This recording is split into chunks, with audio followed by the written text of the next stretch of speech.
Okay. Traces of Volkswagen in Wolfsburg appeared way before the Second World War. As time passes by, Volkswagen has developed its Wolfsburg base into a cluster consisted of factories, research, development centers, and a university. There are various reasons and benefits for the formation of the cluster strategy. Historical reason plays an important role here. The canal in Wolfsburg facilitated the establishment of the factory to deliver military equipment to the front line. With government support, the Lower Saxony area became an ideal place for Volkswagen to expand their production. The cluster strategy benefits Volkswagen by lowering the internal logistic costs. That's the whole history of cars, basically, which you can see there. Automobile parts are bulky, and by putting the value chain closer together, it can save up millions of money for Volkswagen. Also, the sharing of resources such as research and development findings and technical know-how can help reduce costs. It would be costly to build a university next to every factory, but it makes sense to build one right in the cluster. Last but not least, the experience and knowledge accumulated from local operations, such as dealing with the local trade unions, makes expansion of value chain in Wolfsburg more feasible.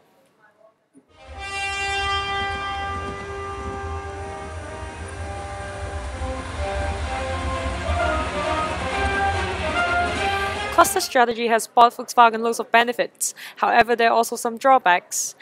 Germany is a well-developed nation, and social policies such as high minimum wage has been developed to protect the middle to low class. On the other hand, it means an increase in the cost of production. Also, setting up a production line in Germany costs more than most other developing countries. The electric bills and the raw material costs could be a pain. So why doesn't Volkswagen move its cluster to other countries without the three just mentioned or outsource part of its costly production?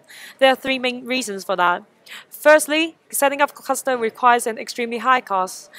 Volkswagen has to build everything, including factories, storages, railway system, etc., again in a new location. Secondly, moving away from Germany might cause an uncertain effect on Volkswagen's image.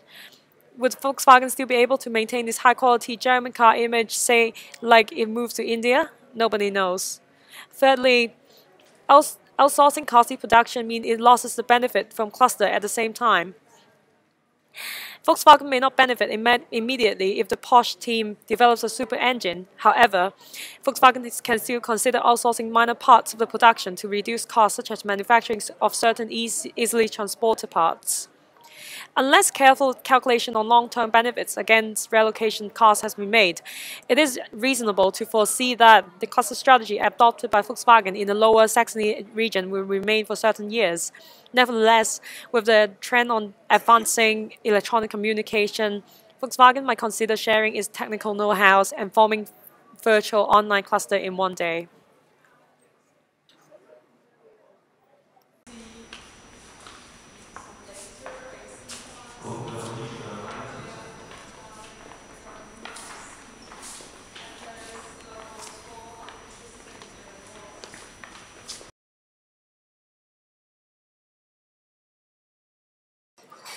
The success of German solar power industry can be accounted into two main reasons: global movement towards renewable energies and local incentives given to solar power consumers.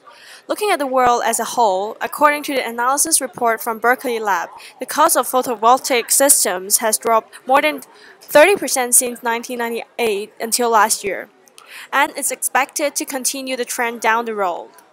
The main driver of this decline of price is the increase of mass production capacity of manufacturers.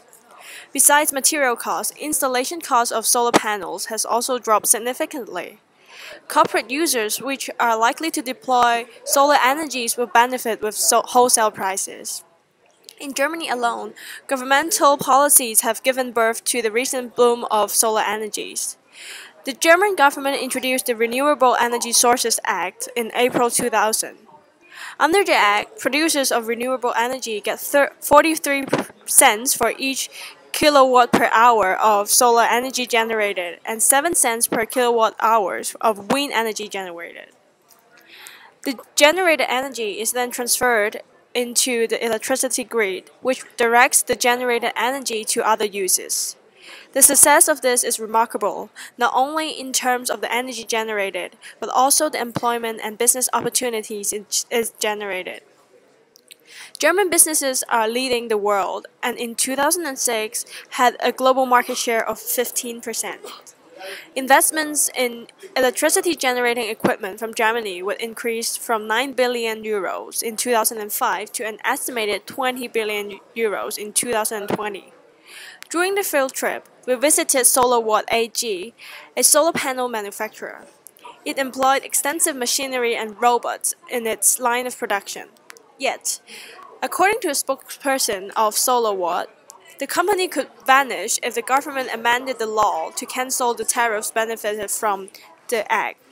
This showed that the act is one of the most influential elements of the success of the solar industry in Germany.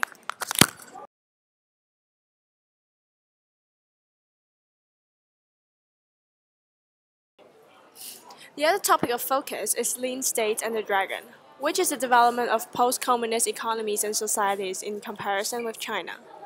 Lean economies refer to the 10 post-communist EU member states. Dragon refers to the People's Republic of China. The PRC is now a single-party communist country and their leaders call their economic system as market socialism. Both lean economies and China are emerging economies with strong growth. In the field trip, we focus mainly on Czech Republic as a representative of lean economies. The Czech Republic is one of the most stable and prosperous of the lean states.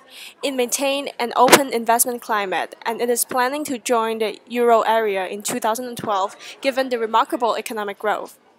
Despite the global financial crisis, the conservative Czech financial system has remained relatively healthy.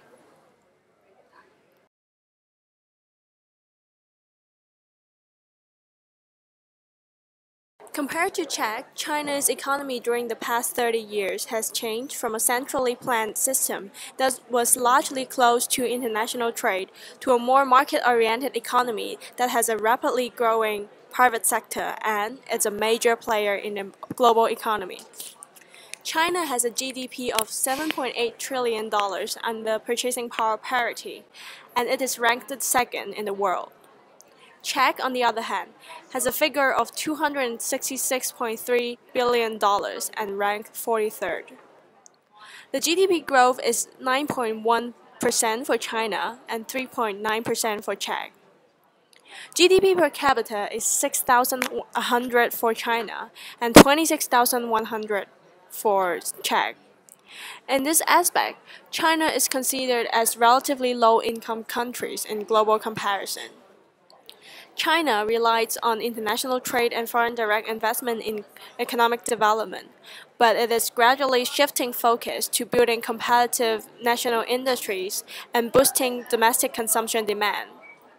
Czech Republic, on the other hand, relied mainly on funds flow from other EU countries, and the high outflow of labor through migration has led to insufficient domestic labor supply to meet with needs under such high growth rates.